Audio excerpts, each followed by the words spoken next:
Hello, thanks for tuning in. Today we're going to be having a look at the beta for Gwent. Now, if you don't know what Gwent is a card battle game, like a deck building battle game, based on the world of The Witcher 3. If you have played The Witcher 3 already, you probably spent many hours, much as myself, generally losing to every bartender and shopkeeper in all of the game world, rather than going out battling monsters, wooing sorceresses and whatnot. Really good, addictive game. Not a million miles away in terms of how it plays from Hearthstone, so if you've played that you'll feel right at home here. Like we mentioned, this is the beta, so there are a few bugs. It does take a bit of a while to load. Sometimes it can take a bit of time to find a match, but it's not too bad, and I'm sure all of those little bugs will get ironed out when the game launches proper. It's completely free to play, so there's nothing to stop you going away and downloading a copy of it. You can buy it on PC through the GOG store. You can also play on Xbox One and PlayStation 4 through their relevant stores. So we'll talk you through these menus, show you what's going on, and then we'll have a look at a couple of games as well that we've already played. Just before we show you the game footage, I would like to point out that I'm probably the world's worst Gwent player. I'm not going to be setting any world records here, but it just gives you a bit of a feel for the game. Even though I'm terrible at it, I found it really addictive, and I have probably played for a few hours just today. So, when you first launch the game, you do get to play through a tutorial, so it gives you an idea of how to play the game, how the cards work, and some really just some basic stuff just to get you up and running. The real skill is going to come when you've unlocked the cards and seen how they interact together to support each other, and also how to well, just get the upper hand from your opponent. So you can, as you can see here, you can just play a casual match when we get to level 10. So you level up by just playing the game, basically winning and losing matches. You get experience points. When you get to level 10, you'll be able to play ranked matches. That should open up the leaderboard as well. Or if you've got any friends on GOG, you can also play against them here directly to practice. There are single player options, so you can just have practice, and then there's challenges as well. So the challenges are really good. Helps you learn how the different factions work, which there are quite a few in the game, so we'll have a look at them very quickly. So there's all of these are the different factions in here. Really good idea to work your way through these. I was doing it before on the Xbox. You unlock some new cards along the way, which help improve your decks, but we're not going to do that now. Cards themselves, so in here, the deck builder, this is where you can create your own decks from the cards that you have already got, and they're split into all these factions. It comes ready-made with these starter decks. Here you can make your own deck to go battling with. So in the collection, so this is all of the cards that we've collected so far, so there's not going to be many in here, but there's a total currently available of 634. As you can see here, we've got hardly any of them, so loads and loads already before any expansions come out. Loads of chances to get loads of new cards with loads and loads of different abilities. When you get to level 3, this milling option unlocks. That means any duplicate cards that you've got, you can break them down into what they're calling meteorite dust. Now you're going to use this meteorite dust, this stuff right up here, if you can see the mouse pointer, to improve existing cards, or to craft cards that you haven't got already, that you don't want to buy. So we'll just go back. Trinkets, here you can just change a few little pieces of how the game looks, and you'll be able to unlock more as you carry on through the game. So we'll stick with what we've got for now. In the shop, so this is where the game can potentially make its money. So in here, card kegs, so these are the packs of cards that you can buy with in-game currency. So prices for humans of all walks. Let's make sure this guy shut up before we carry on talking. So you can buy card decks with, or card kegs rather, with this guy won't shut up, with in-game currency. So you win in-game currency by winning games, or you can spend your own. This troll needs to be quiet. Or you can spend your own in-game money, your own real-life money, on kegs as well. This guy will not shut up. Meteorite powder, so we talked about that a second ago, in terms of you can get that when you're milling cards, or once again, to speed up the game, you can buy it with your own money as well, should you want to. And then this opening keg option would be valid, would be available to click on should we have enough resources of this stuff up here. But we haven't got any at the moment, so we can't. Options, just as you'd expect, you can change the game settings, any notes and whatnot. So, I mean, without further ado, I think we should get into the game, really. So we're just going to find a casual match. We're going to use one of these starter decks that I've got. I'm just going to pick any.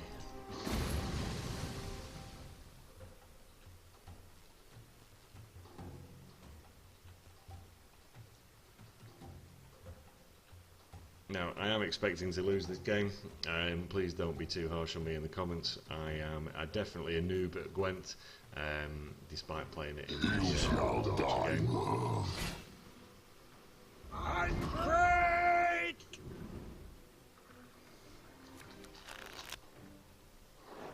Okay, so in essence, when the game starts, you get a random selection of cards from your deck, as you can see here, and you can choose to swap 3 of them out. I'm just going to leave them as they are for the purpose of this. Just let my opponent choose their cards. So with this, it's 3 rounds, best of 3 wins. The idea is to get more strength on the board than your opponent. So you can see each card has a number here. This is the strength that it has, and it will appear here as to who's got the most. Different cards have different abilities. Different cards do have different abilities, so some can just go on and do just nothing. Different things can boost other cards, and you can get some really, really interesting combinations going as the game carries on. So we'll just go ahead, we'll play. Some cards can only go in certain lanes, if you will, in the game. They all make smart remarks when you play them. So in terms of what lane you can play them in, it's determined by this symbol here. So the sword can go with the sword, anything range can go in the range one, and anything siegey can go in the siege one. You'll also get some cards that can go in any lane as well. So that's one with this almost like recycling arrows here. You can just see then that this card that my opponent played dealt some damage to my card on there, so putting me on the back foot already. Let's see if we can counteract that in some way. Billion barrels of burning pitch.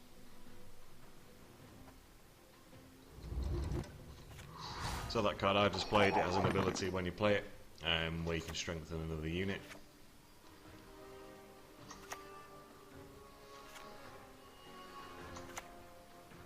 How can I help? Now, as you can see, I'm getting absolutely battered here. This person's got 25 versus my 4. What you can do sometimes is you can just choose to forfeit the round. So I'm going to go ahead and do that. The reason why I'm going to do that now is because it's going to cost an awful lot of cards to catch up. It will also give me, as you can see here, this person's got 8 cards in the deck. I've got 9 left. Gives me a 1 card advantage as well going into the next round. So I'm going to forfeit this round. I'm going to claim that I'm being tactical. Maybe I am, maybe I'm not. We'll see how it goes.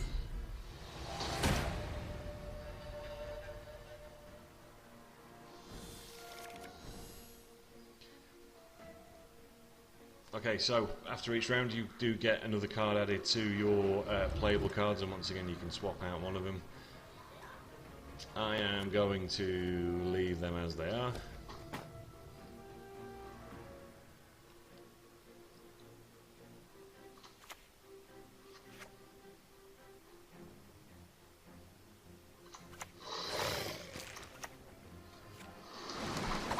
So another thing that's really good to learn about what cards do when you're up against people is if you go over their cards, if you highlight them, it tells you about their card in the window on the right as well.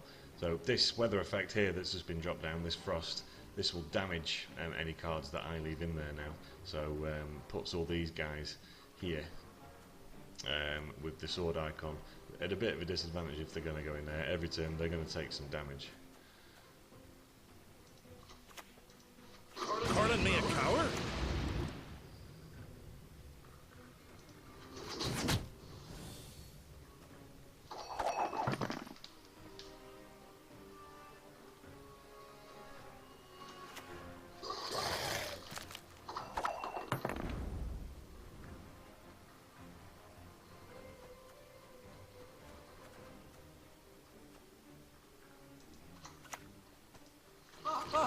I'm coming! I'm coming!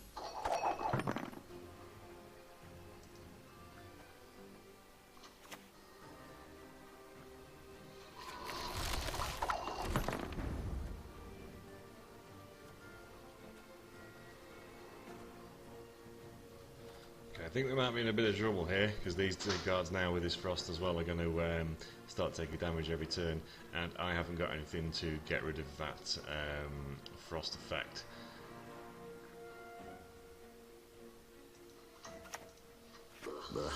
Gods protect us. Hopefully my card advantage is going to help.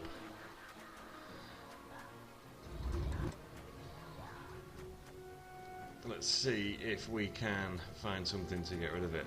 No.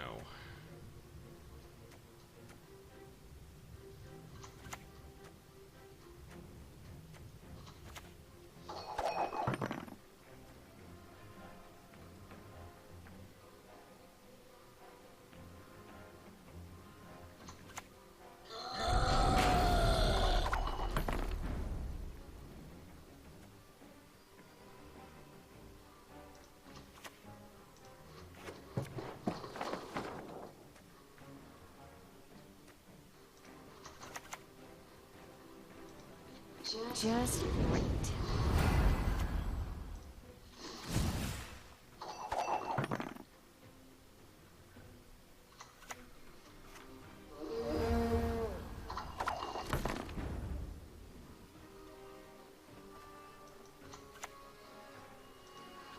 We serve her who is virgin, mother, and crone.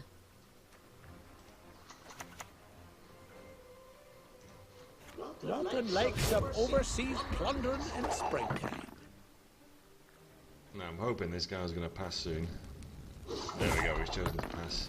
So we're going because we've got more strength than him already, so we can pass as well. We're going to win this round.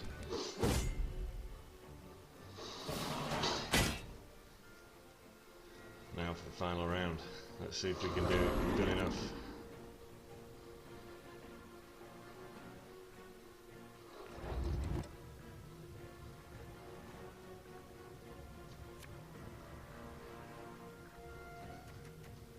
So I'm going to swap out one of these, see if we get to something more interesting. That's pretty good.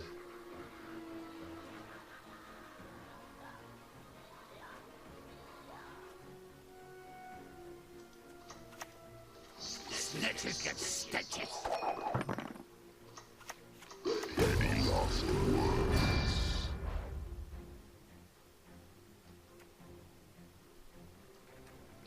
So what this player's doing here right here now, he's playing his leader card. You'll see mine, he's here. Leader cards have special abilities. So that his, for example, was to summon an extra card. I'll go ahead and play mine.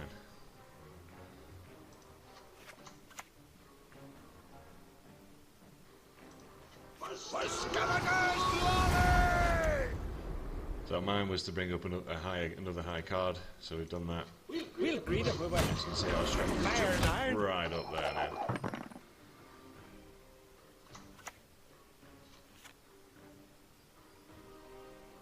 We're looking pretty good, if I'm honest.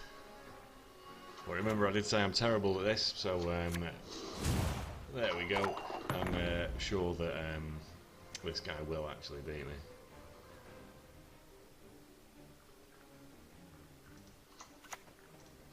We'll greet him with fire and iron.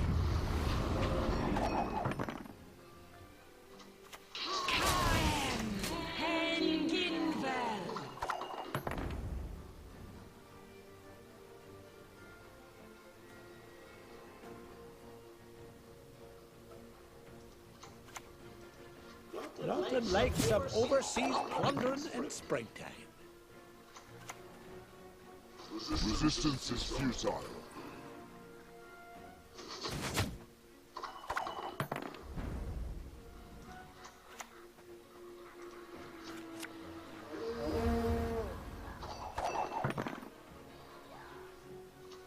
Salamanca!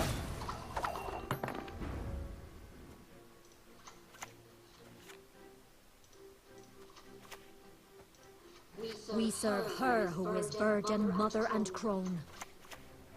Now then, given the card that I've just produced there, there's absolutely no You're not chance. getting in the way of me, I don't axe. think that this guy can beat us now, but we'll see. Okay, so our opponent has now passed, because he's run out of cards, in fact. So we can go ahead and do the same. And we won.